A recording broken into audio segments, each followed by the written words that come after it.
Okay guys, welcome to today's video.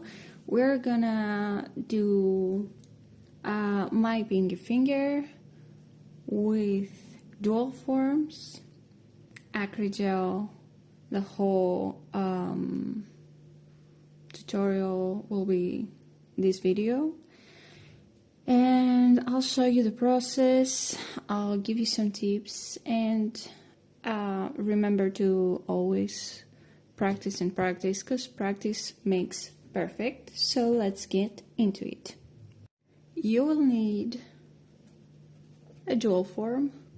I'll also make a video on how to do other shapes, but yeah, that'll be like probably the next one. And you'll also need a double-ended brush with a little spatula to scoop out the Acrygel or polygel depending on what you want to use.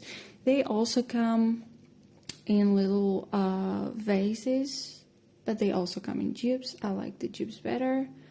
Anyways, you'll need a buffer to prep the nail. I've already done cuticle work.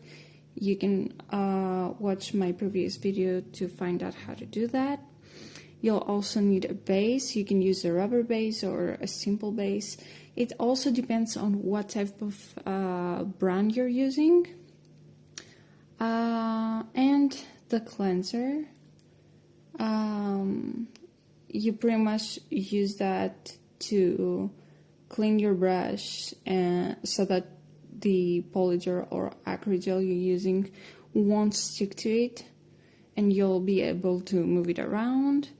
And you'll also need the liquid cleanser so that you'll clean the surface of the nail and you'll be able to file it or do whatever you want, like special effects and all that.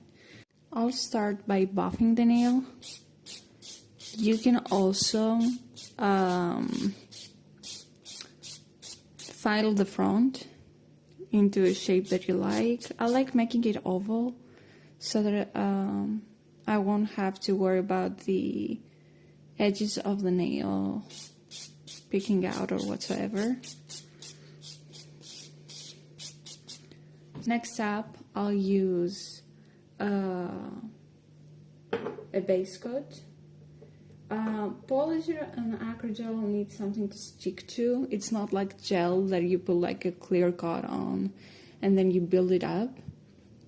They need like a base. Lots of people feel the need to use a rubber base. You can also do that, or they will do a combo and they will have like a base of gel and then do the extension or whatever with Acrygel. So it really depends on what you like. Today I just want to show you how to do the Acrygel, okay? I'll put a simple base coat on. Hope it's on focus and you can see what I'm doing, okay?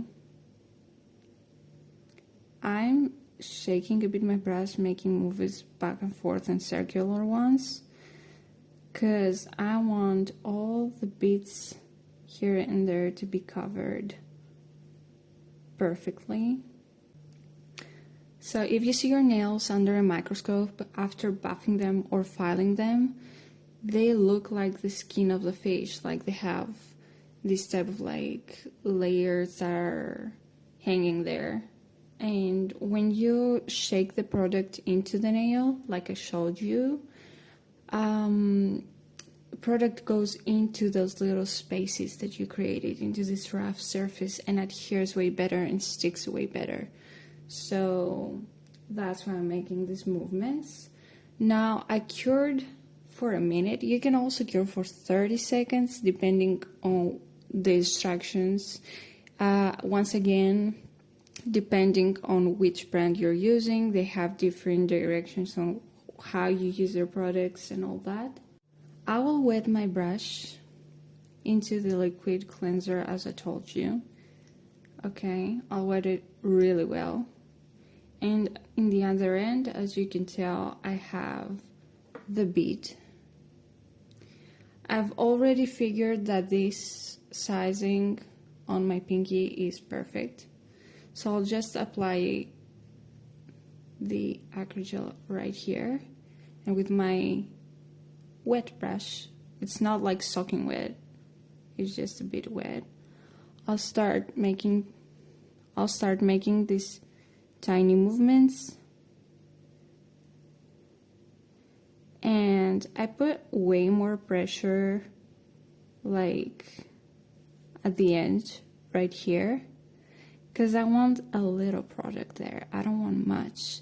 And also like all around here, all around these edges right here, just because I'm gonna put pressure onto the nail, product will go around there.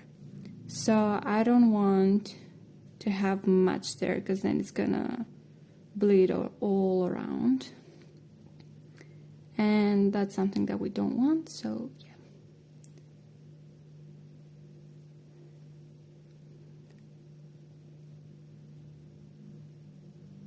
I'll just keep on moving it around. I'll make it like more of an oval shape. That will be it. And next, I'll take it. As you can tell, I have like the shape down where I want it. It also has lines that you can check like how long you want the nail to be. It's really easy if you're doing a client's nails, so that they will be all the same length. So let's get into how you apply this onto your nail.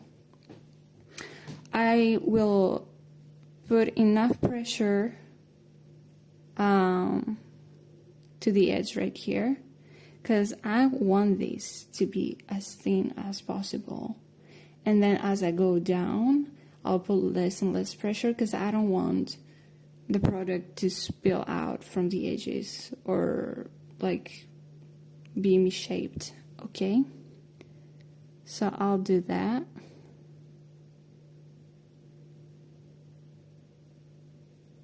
Okay, I'll hold it a bit there, put enough pressure on it, okay?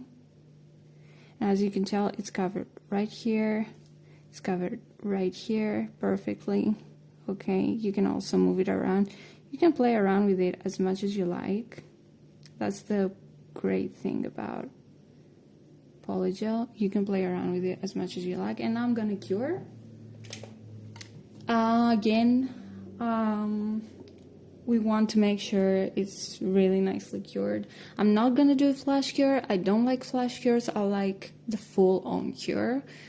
I know that I have the base down, which is properly cured, but I prefer doing a full cure, guys. Like, you never want your client's product to be uncured and then it will pop off, or like it will be soft. If you want to file it later on, it's not going to be a cute look. So better be safe than sorry.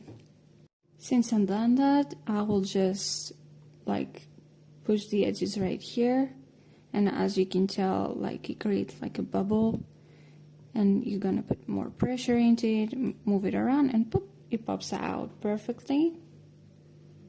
Okay, and now you can give a bit more shape here or back there. I always file this part. I go a bit like farther down, because I don't want it to be like a huge bubble here. I don't want a huge apex when I'm doing dual forms. So I'll be right back. So this is the final product. I made it an oval, as you can tell. And yeah, I have covered pretty much everything. It has a little apex. It's more of a modern style. And that's about it. Next video is gonna be how to use Acrygel once again, but with some nail forms. Thank you for watching. Please like, subscribe, and if you have any questions, leave them down below. Bye!